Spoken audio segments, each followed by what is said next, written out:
এখন আমি আপনাদের দেখাবো শস্য বাজারের কি পরিস্থিতি সেটাই দেখাবো। তো ভিউয়ার্স, প্রতিটা পণ্যের দামটা তুলনামূলক কমে গেছে যেটা মনে হচ্ছে। তো ভোটটার কি অবস্থা সেটাই দেখাবো। আসসালামু আলাইকুম, কেমন আছেন? ভালো আছেন? আচ্ছা, ভোটটার কি অবস্থা আজকে? 1330 টাকা সর্বোচ্চ। আচ্ছা, ঠিক আছে।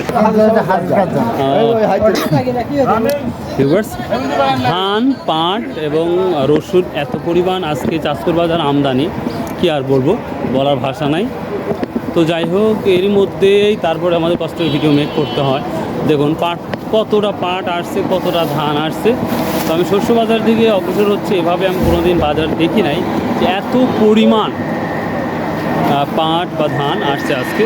আর ধান বা পাটের দাম তুলনামূলক কমেছে কিছুটা, যার জন্যই এই পরিস্থিতি। যদি দাম থাকতো তাহলে সব কিছু উঠে যেত, অর্থাৎ বিক্রি হয়ে যেত। অনেক দিন পর কালাই দেখলাম। না ঠিক আছে ভাইয়া, ঠিক আছে, সমস্যা নেই ভাইয়া। 3000 টাকা বলছেন ফাইনাল? 3000 বলছেন ভাইয়া? ও আচ্ছা, 3000 টাকা। সেটা 3000 টাকা পিস। ভাই গম কত করে নেওয়া হচ্ছে আজকে? ভাই এখন সময় 1600 টাকা মন। 1600 না? হ্যাঁ। সর্বনিম্নটা 1500 থেকে শুরু না? আচ্ছা, থ্যাংক ইউ ভাই। এবার শস্য বাজারে চলে আসছি। শস্য বাজার এখনও আছে, দেখতেই পাচ্ছি আমরা। আসসালামু আলাইকুম। বেটা কত বলছে তিল বেটা আজকে?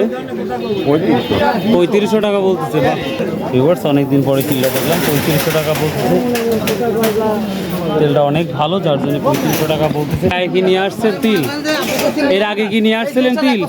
আজকেই প্রথম নিয়ে আসছিলেন। এর আগে কত বলছে ভাই? ভাই এখনো দাম বলেনি। ও, এখনো দাম বলেনি না? আচ্ছা,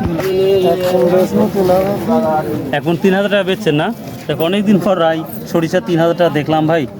তো দানাওটা অনেকটাই ভালো, আপনার দেখতে হচ্ছে প্রচুর ভালো। এটা কি দাম বলছে? 3100 না?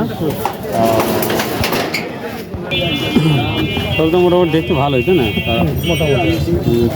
তাহলে আপনি 5500 ডাইরেক্ট বলে দিচ্ছেন। হ্যাঁ। আর আঙ্কেল কত বলছেন? 6000 একবার পিস? 6300। 6300 না? ভিউয়ার্স, এই ছিল আজকে শস্য বাজারের তথ্য। সো আশা করি ভালো লাগবে। সো ভালো থাকুন, সুস্থ থাকুন, ইনশাআল্লাহ আবার দেখা হবে। বাই, আল্লাহ।